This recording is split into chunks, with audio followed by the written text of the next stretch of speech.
Pinunta nga rin niya ni Ray at doon sa kanyang ahente ng gamot na ay mo nakakamura din daw. Pero lang yata naman ang meron. Parang 7 lang sa kanila yung kalahati. Meron ng Ano ba ito? Diamicron glycoside. 15 niya sa mercury. Glycoside.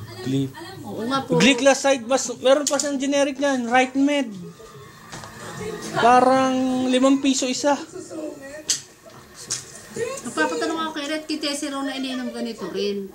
Sabihin nyo generic nito na kuwan. Sabihin nyo generic na glycoside. Meron Right Med. Parang 5 piso isa. Eh, ilan magkano? 15? Isa. Oy, Tatlo ng tatlo sa umaga ang inom ko. Oy, isa nito, 3 ng gano'n na mainom nyo.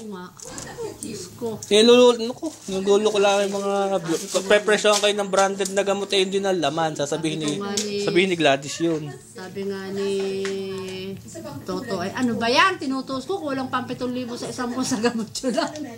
O, di makakarami kayo ng gamot sa generic. Right Med, Metformin.